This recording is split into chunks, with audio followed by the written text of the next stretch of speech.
Hello बच्चों, कैसे हो? होप करता हूँ एकदम बढ़िया होगे। मैं भी एकदम अच्छा हूँ।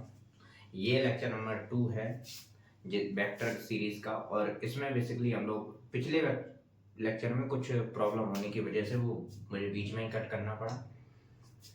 नहीं तो ये टाइप्स ऑफ वेक्टर पिछले ही लेक्चर में आपका कंप्लीट हो जाता। लेकिन कोई बात नहीं, इस वाले लेक्चर में टाइप्स ऑफ वेक्टर हम लोग आगे लेके आए हैं। इसके पिछले लेक्चर में बेसिकली हमने आपको समझाया था कि टाइप्स ऑफ वेक्टर, ये वेक्टर होता क्या है, इसकी ज़रूरत क्या है। इस तरह से चीज़ें हमने वहाँ पे कवर की थी। और सबसे मोस्ट इम्पोर्टेंट चीज़ जो वहाँ पे समझाई थी वो था स्केलर और वेक्टर क्वांटिटी में अंतर, और डिस्प्लेसमेंट वेक्टर, पोजीशन वेक्टर। ये सारी चीज़ें अगर आपको नहीं समझ आ रही तो एक बार पीछे का लेक्चर जाइए, उसको देखिए जाके, उसके बाद इस पे आइएगा। ठीक है, चलो आज की कहानी इस पे शुरू करते हैं। आज की कहानी क्या है? Basically representation of vector. Representation of vector, ये छोटा सा टॉपिक कल रह गया था, इसीलिए मैं इसको आज कवर करवा देता हूँ। उसके बाद टाइप्स ऑफ वेक्टर पे हम लोग आगे चलेंगे। रिप्रेजेंटेशन ऑफ वेक्टर बहुत छोटी सी चीज़ है भैया। क्या है कि कोई भी वेक्टर है ना, उसको रिप्रेजेंट करने के लिए करते क्या है कि हम लोग एक एरो बना देते हैं और उसकी डायरेक्शन दिखाने के लिए ये बेसिकली ये जो डंडी वाला पोर्शन है, ये डंडी वाला पोर्शन जो है ना, ये आपका बताता है क्या? Magnitude of vector. वेक्टर में दो ही चीजें होती हैं, एक तो होता है मैग्नीट्यूड और एक होता है direction. Magnitude of that vector. और ये एरो क्या शो करता है? ये एरो आपका शो करता है क्या? Direction, direction of vector. कोई भी वेक्टर आपका बेसिकली होता क्या है, कोई भी वेक्टर आपका दो चीजें कंबाइन करता है। पहली चीज मैग्नीट्यूड और दूसरी चीज डायरेक्शन। ठीक है, रिप्रेजेंट कैसे करते हैं? जैसे कि मान लो हमारे पास कोई भी एक क्वांटिटी है, उसको मैंने कह दिया ए। सिंबॉलिक रिप्रेजेंटेशन इसकी क्या है? सिंबॉलिक रिप्रेजेंटेशन समझो, रिप्रेजेंटेशन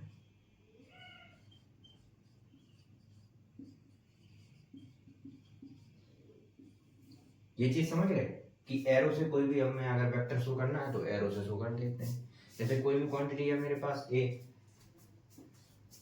और मुझे शो करना है कि ये हमारा वेक्टर है, तो कुछ नहीं, हमने उसके ऊपर ऐसे एरो लगा दिया। जैसे कि मान लो डिस्प्लेसमेंट हमारा वेक्टर होता है, मान लो डिस्प्लेसमेंट हमारे पास है आर। डिस्प्लेसमेंट कोई भी चीज का, ये मान लो डिस्टेंस है, ये आपकी डिस्प्लेसमेंट जो है ना, ये आपका आर है।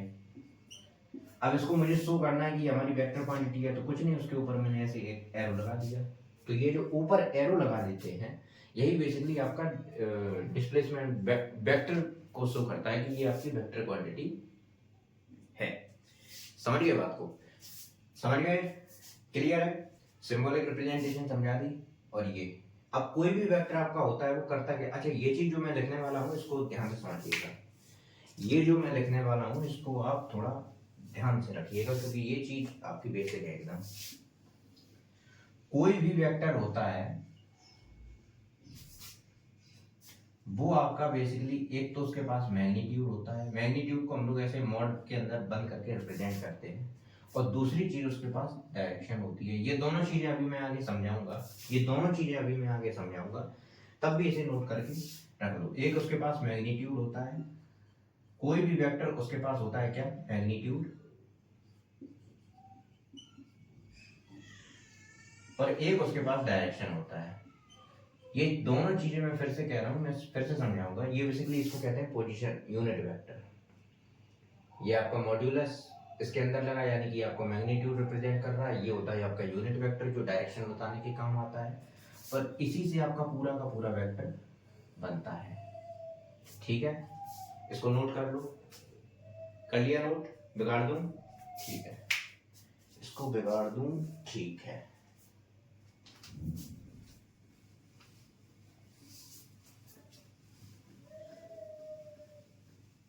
सर पढ़ाते जाते हो, कोई जोक भी तो सुनाया करो। क्या बताऊं, मैं जोक कर ही नहीं पाता हूँ। मैं जोक सुनाता हूँ तो सीरियस लगता है। सच में मैं कोई भी जोक सुनाता हूँ तो वो सीरियस लगता है, ऐसा लगता है सीरियस सिचुएशन कोई बता रहा हूँ। ये समझो, रिप्रेजेंटेशन ऑफ वेक्टर हो गया कंप्लीट। अब टाइप्स ऑफ वेक्टर पे आते हैं। टाइप्स ऑफ वेक्टर बेसिकली किस किस तरह के टाइप्स होते हैं। कल दो टाइप हम समझ चुके हैं, जिसमें से एक था पोजीशन वेक्टर और दूसरा था डिस्प्लेसमेंट वेक्टर। अब आज कुछ एक की बात और करते हैं। जैसे कि पहला मान लो आपका है इक्वल वेक्टर। अरे नाम से ही समझ में आ गया भैया, इक्वल ही होगा और क्या। इक्वल वेक्टर पहला है आपका इक्वल वेक्टर, नाम से समझ में आ गया इक्वल वेक्टर। हाँ सीधी सी बात है, इक्वल वेक्टर कोई भी दो वेक्टर, जैसे कि मान लो एक वेक्टर आपका ये है, इसको मैंने कह दिया ए वेक्टर, और ये आपका वेक्टर है, ये एक बी वेक्टर है।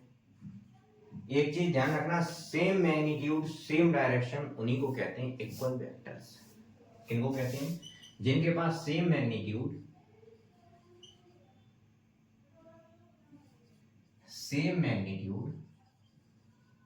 एंड सेम डायरेक्शन,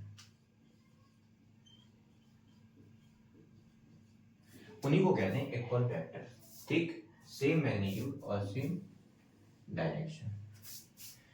इसके पास देखो भैया मैग्नीट्यूड भी सेम है, इसकी डिस्टेंस अगर हम देखें तो वो भी आपकी सेम है दोनों में, इसमें भी उतनी डिस्टेंस है, और डायरेक्शन भी देखें तो दोनों के दोनों इस तरफ ही डायरेक्ट कर रहे हैं, यानी कि मैग्नीट्यूड और डायरेक्शन दोनों सेम होनी चाहिए, तभी आपका इक्वल वेक्टर्स की उपाधि में आता है। पहली चीज ये कंप्लीट हो गई। दूसरा वेक्टर समझो भाई, नेगेटिव ऑफ वेक्टर।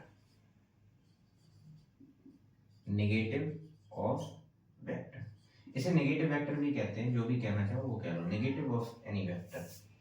जैसे कि हमारे पास मान लो एक वेक्टर है, अच्छा ये ए वेक्टर आपका बी वेक्टर के इक्वल है, यहाँ पे ऐसे लिखना चाहो तो लिख लो, ए वेक्टर है वो आपका बी वेक्टर के बराबर है। ठीक, नेगेटिव ऑफ वेक्टर, जैसे मान लो एक वेक्टर है आपके पास ए वेक्टर, ठीक, और दूसरा वेक्टर है आपके पास बी वेक्टर, लेकिन इस बार इसकी डायरेक्शन जो है वो उल्टी है। कैसी है? उल्टी। बी वेक्टर जो है वो आपका इस डायरेक्शन में कर रहा है, इसको नोट करो।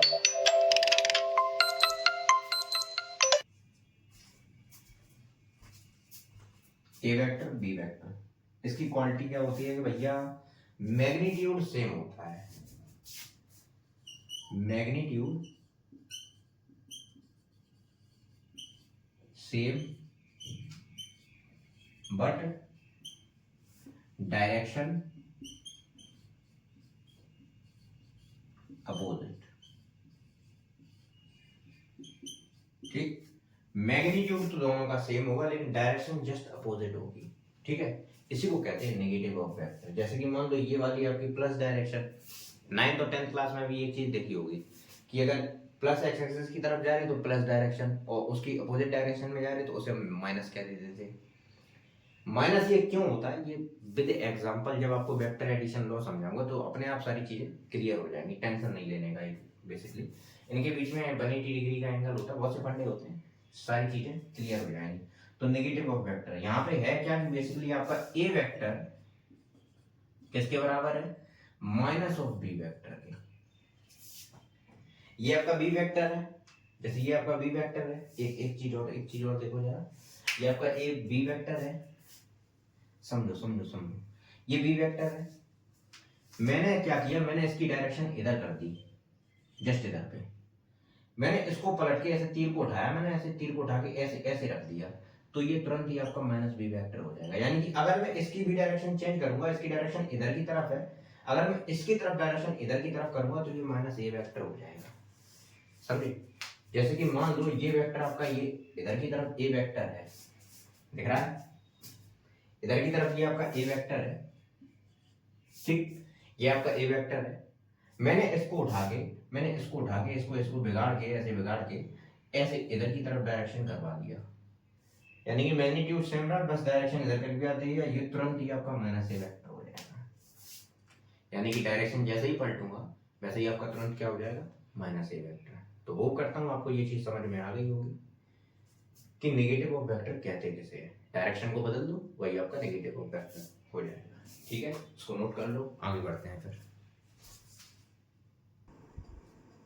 अगला देखो भाई, मॉड्यूलस ऑफ वेक्टर। अभी अभी अभी चीज आई थी, मॉड्यूलस वेक्टर अभी समझाया था। इसलिए ये होता क्या है, इसको रिप्रेजेंट कैसे करते हैं।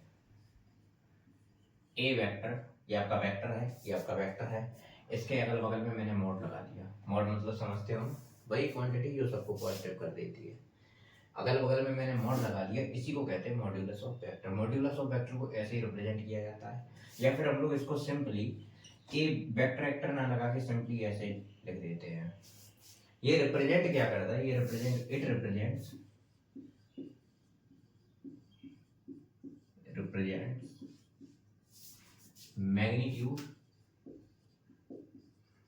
Magnitude of vector. अगर मैंने किसी वेक्टर के ऊपर मॉड लगा दिया तो बेसिकली वो रिप्रेजेंट करता है उसके मैग्नीट्यूड को, यानी कि उसमें डायरेक्शन नहीं आएगी। डायरेक्शन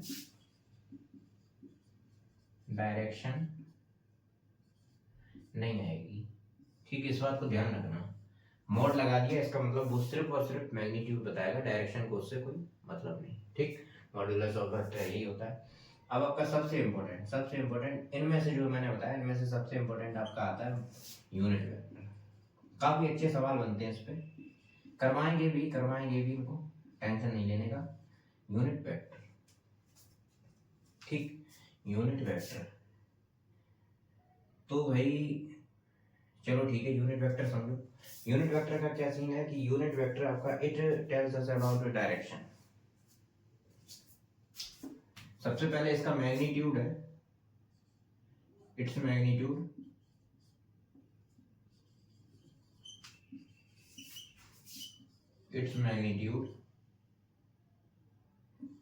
इज यूनिटी या फिर यूनिट, इसका मतलब क्या होता है, इसका मैग्नीट्यूड एक है, क्या है, 1 है, पहली चीज। और दूसरी चीज, it tells us about the direction of, it tells about direction of किसकी डायरेक्शन, वेक्टर की।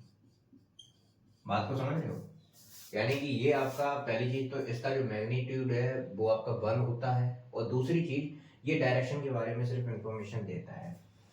इसको रिप्रेजेंट कैसे करते हैं, अच्छा कोई भी चीज है उसको ए कैप से रिप्रेजेंट करते हैं, कैसे, ए कैप, जे के कैप, इस तरह से रिप्रेजेंट करते हैं। जैसे कि एक्स एक्सिस वाली डायरेक्शन को अगर हमें दिखाना होता था तो हम क्या कहते थे उसे, हम उसे लिखते थे आई कैप। वो क्या करता था, एक्स एक्सिस वाली डायरेक्शन को रिप्रेजेंट करता था।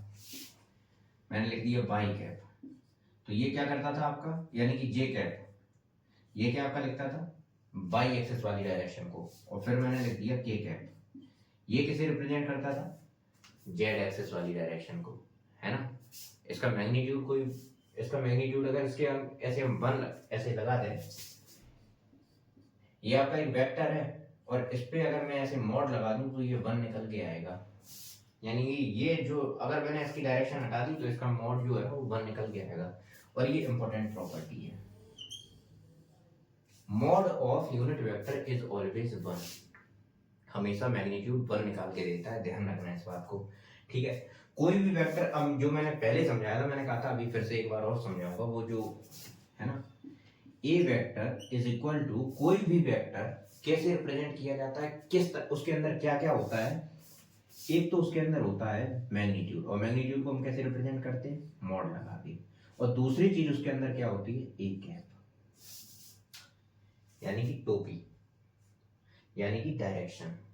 एक होता है मैग्नीट्यूड, ये है आपका मैग्नीट्यूड, आप समझ गए, ये है आपका मैग्नीट्यूड और ये है आपका डायरेक्शन, समझ गए हो, समझ गए। अभी जो पीछे बताया था कि बेसिकली ऐसी ऐसी चीजें होती हैं, ये आपका मैग्नीट्यूड रिप्रेजेंट कर रहा है, ये आपका डायरेक्शन, और वेक्टर आपका यही तो होता है। वेक्टर में क्या क्या होता है, मैग्नीट्यूड और डायरेक्शन। तो इसी से हमारा बेसिकली यूनिट वेक्टर का फॉर्मूला निकल के आता है। यूनिट वेक्टर का formula A cap is equal to आपका क्या हो जाएगा, A vector upon mod of, जैसे कि अगर ए कैप निकालना है तो ये आपका A vector upon mod of A vector, अरे कुछ नहीं किया, ये ए कैप इसके साथ मल्टीप्लाई में था, मैंने इधर पे भेज दिया, ये डिवाइड में पहुंच गया, ये फॉर्मूला बन के आ गया। और ये formula very important, very important formula, ठीक, वेरी इंपॉर्टेंट। ये आपका बहुत इंपॉर्टेंट है, जितने भी स्टार लगाना चाहो उतने स्टार लगा लो, इस पे बहुत अच्छे खासे क्वेश्चन भी बनते हैं। यानी कि आपको एक वेक्टर पता होना चाहिए, उसका मैग्नीट्यूड पता होना चाहिए, तो आप उसका डायरेक्शन निकाल लोगे, है ना। ये चीज समझ गए, चलो इसे नोट कर लो, नोट कर लो। मैं इस पे सवाल करवाना चाहता हूँ, लेकिन इस पे सवाल अभी अगर करवाऊंगा तो आप कंफ्यूज हो जाओगे। दिक्कत ये है कि अब अभी आपको वेक्टर तो समझ में आ गया कि वेक्टर तो चलो हम कैसे भी लिख देंगे, 3i cap plus 4j cap plus 6k cap, ये वेक्टर तो आपने लिख दिया। लेकिन समस्या ये मैग्नीट्यूड की आ रही है कि इसका अभी आपको मैग्नीट्यूड निकालना बताया नहीं, और अगर मैंने जबरदस्ती करी अभी आपसे तो फिर आप अभी कंफ्यूज हो जाओगे इस चीज में। तो बेटर रहेगा कि मैग्नीट्यूड के सवाल जो है ना, ये सब चीजें मैग्नीट्यूड निकालने के बाद समझाएंगे आपको, अभी नोट कर लो, लेकिन नोट करना जरूरी है, ठीक है, नोट करो। अगला आता है कोलिनियर वेक्टर। ये आपके दो तरह के होते हैं, कोलिनियर वेक्टर आपका दो तरह का होता है, एक होता है parallel vector, parallel collinear vector, parallel, एक होता है आपका एंटी पैरेलल, ठीक। पैरेलल तो समझते हो ना, है पैरेलल और एंटी पैरेलल, ये चीजें तो समझते हो। पैरेलल वेक्टर में बेसिकली कैसे होते हैं कि जैसे ये मान लो आपका लिख दिया, ये दो वेक्टर हो गए, ए वेक्टर बी वेक्टर, ये आपके कोलिनियर वेक्टर के अंतर्गत आते हैं। कोलिनियर का मतलब होता है एक ही लाइन पे, एक ही लाइन पे। लेकिन अब दिमाग में सवाल आ रहा होगा सर ये तो एक लाइन पे नहीं है ना, ये तो पैरेलल हो गई, ये अलग अलग लाइन पे है। अच्छा, वेक्टर के पास एक पावर होती है, मतलब वेक्टर के पास नहीं, आपके पास एक पावर है वेक्टर के मामले में कि इनकी आप पैरेलल शिफ्टिंग कर सकते हो। ध्यान से सुनो भाई, पैरेलल शिफ्टिंग कर सकते हो मतलब जैसे कि ए वेक्टर बी वेक्टर इस तरह से लिखा है, आप इसको ऐसे भी लिख सकते हो, ए वेक्टर, मान लो ये जो है ना मैंने शिफ्टिंग करके यहाँ पे रख दिया, ए वेक्टर और बी वेक्टर, अब एक ही लाइन पे आ गए। यानी कि इस ए वेक्टर को या बी वेक्टर को पैरेलल शिफ्टिंग करके पूरे बोर्ड पे कहीं भी रख सकते हो, यहाँ रख दो ए वेक्टर, यहाँ रख दो ए वेक्टर, पैरेलल शिफ्टिंग करके आप कहीं भी रख सकते हो, ठीक। पैरेलल शिफ्टिंग का समझ में आया, इसका यूज क्या होता है, इसका अगले लेक्चर में मतलब यूज भी आएगा जब वेक्टर लॉ एडिशन पढ़ाऊंगा, वेक्टर एडिशन में पढ़ाऊंगा तब ये चीजें समझ में आएगी कि वहां पे हम पैरेलल शिफ्टिंग कर करके दिखाएंगे, ये कंसेप्ट वहां पे एक बार फिर से आएगा तो वहां और अच्छी से समझ आएगा। तो पैरेलल शिफ्टिंग आप इस तरह से कर सकते हो। अब बात करते हैं एंटी पैरेलल की, कि चाहे ये हो ए वेक्टर और पी वेक्टर, ठीक, या फिर इसको ऐसे रख दो पैरेलल शिफ्टिंग करके ए वेक्टर और पी वेक्टर। बात को समझ गए, बात को समझ गए, इसको बिगाड़ दूं, अरे भाई पैरेलल शिफ्टिंग करके मैंने पी वेक्टर, ये ए वेक्टर को यहाँ पे रख दिया पैरेलल शिफ्टिंग करके, इस ए वेक्टर को पैरेलल शिफ्ट करके मैंने यहाँ पे रख दिया, कैसे किया, बाई पैरेलल शिफ्टिंग, बाई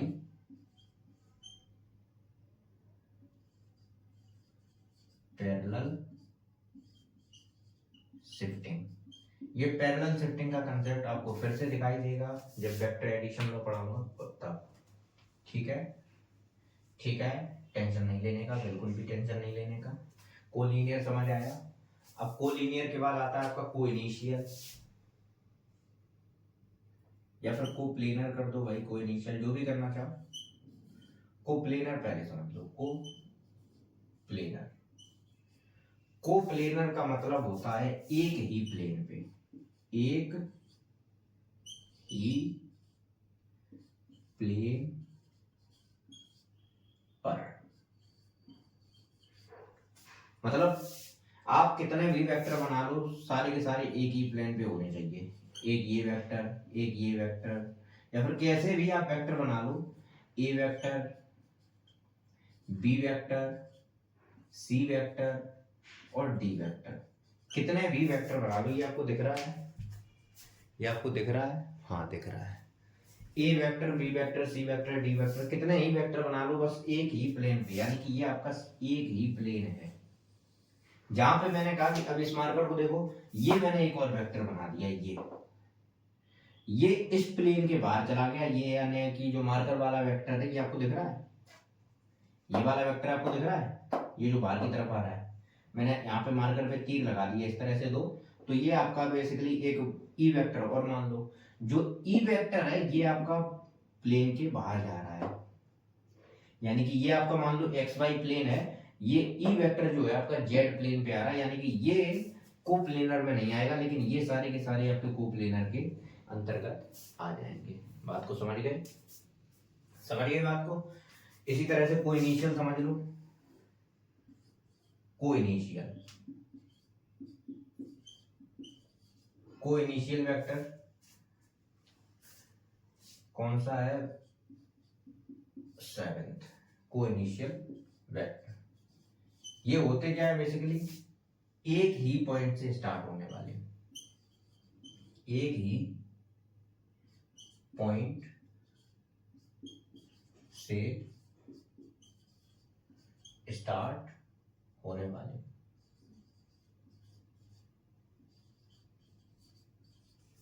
एक ही पॉइंट से स्टार्ट होने वाले ये आपके कोइनिशियल वेक्टर होते हैं। एग्जांपल के लिए ये देख लो, ये आपका ए वेक्टर था, ये आपका बी वेक्टर और ये आपका सी वेक्टर।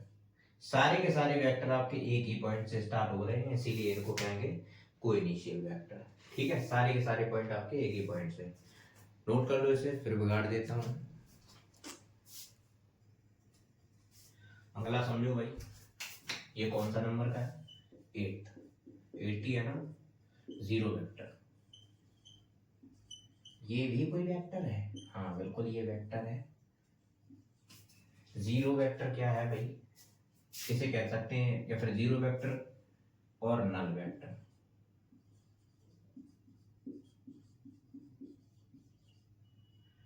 ठीक, इसके पास डायरेक्शन, बेसिकली डायरेक्शन की बात करें तो डायरेक्शन मैग्नीट्यूड इसका जीरो होता है। मैग्नीट्यूड क्या होता है? जीरो होता है। अरे जीरो वेक्टर है तो इसका मैग्नीट्यूड भी तो जीरो ही होगा, समझ रहे हो? जीरो होता है। और इसकी डायरेक्शन की बात करें तो इसका डायरेक्शन क्या होता है? डायरेक्शन इसका होता है आर्बिट्रेरी। आर्बिट्रेरी मतलब जहां पे मुंह उठाया वहां पे चल दिया। ठीक है, आर्बिट्रेरी डायरेक्शन। ठीक है, मतलब जिधर को इसने मुंह उठाया उधर पे ही चल दिया।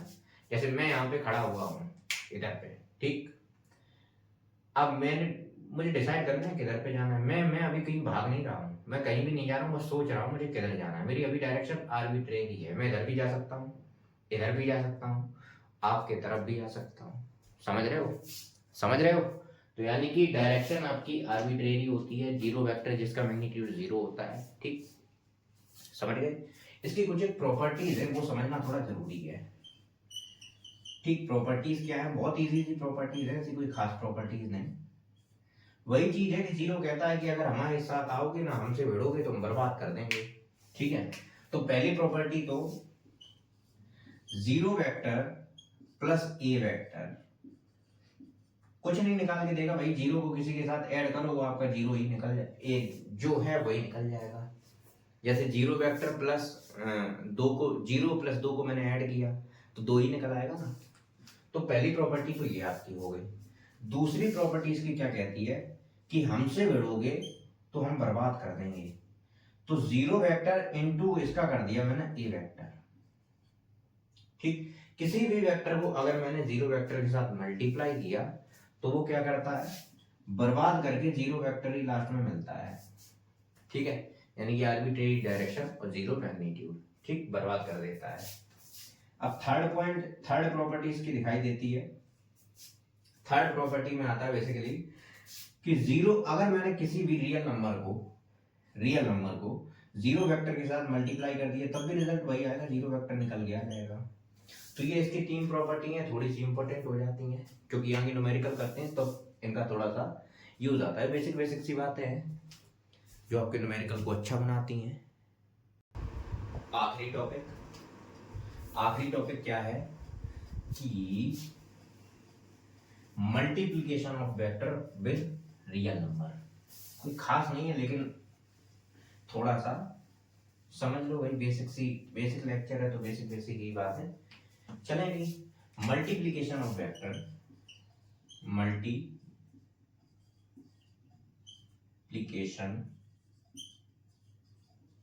Of vector with real number, ठीक। Multiplication of vector with real number, जैसे कि मान लो हमारे पास है ए वेक्टर, ठीक। मैंने क्या किया, ए वेक्टर में 2 का मल्टीप्लाई कर दिया, 2 एक रियल नंबर है, मैंने 2 का मल्टीप्लाई कर दिया, मैंने कहा 2a वेक्टर। इसका जैसे ही मैं किसी 2 का मल्टीप्लाई करूंगा, जैसे ही मैं किसी रियल नंबर का मल्टीप्लाई करता हूं, उसका मैग्नीट्यूड क्या होगा, तुरंत से बढ़ जाएगा, है कि नहीं। जैसे कि डिस्प्लेसमेंट वेक्टर, हमारा डिस्प्लेसमेंट निकला 3 मीटर, ठीक। डिस्प्लेसमेंट हमारा निकला 3 मीटर, मैंने उसमें 2 का मल्टीप्लाई कर दिया, 3 गुनी 6, डबल हो जाएगा तुरंत ही, है कि नहीं। तो वही चीज यहाँ पे होगी कि मैग्नीट्यूड फटाक से इसका बढ़ जाएगा। मैग्नीट्यूड डबल हो गया कि नहीं, नहीं सर डबल से थोड़ा ज्यादा हो गया, नहीं नहीं, आप यही समझ लो, ये मैग्नीट्यूड जो है वो लगभग डबल हो गया। ये ही तो है 2a वेक्टर, ये अगर a वेक्टर है तो ये आपका हो जाएगा 2a वेक्टर। अब ये तो है पॉजिटिव नंबर मल्टीप्लाई करने की बारी। अब मान लो मैंने नेगेटिव नंबर मल्टीप्लाई किया, तो वो भी तो रियल नंबर है ना, ए वेक्टर। अगर मैंने नेगेटिव नंबर आपका मल्टीप्लाई किया तो मान लो मैंने 2a का मल्टीप्लाई कर दिया, -2a का, -2a वेक्टर। तो मैंने आपको बताया था जैसे ही माइनस की चीजें आ जाती हैं, वैसे ही वो तुरंत अपनी डायरेक्शन को क्या करेगा, मैग्नीट्यूड तो डबल कर लेगा, लेकिन माइनस की वजह से अपनी डायरेक्शन तुरंत ही चेंज कर देगा। ये हो गया आपका -2a वेक्टर, दिस वन, समझ गए। यानी कि जब रियल नंबर का मल्टीप्लाई करते हैं तो मैग्नीट्यूड बढ़ता है, अगर माइनस का भी मल्टीप्लाई कर देते हैं तो उसका डायरेक्शन चेंज हो जाता है माइनस का मल्टीप्लाई करने से, ठीक है। ये लेक्चर यहीं समाप्त होता है। होप करता हूँ आपको पूरा लेक्चर समझ में आया होगा। पढ़ाई करते रहो, बेस्ट ऑफ लक।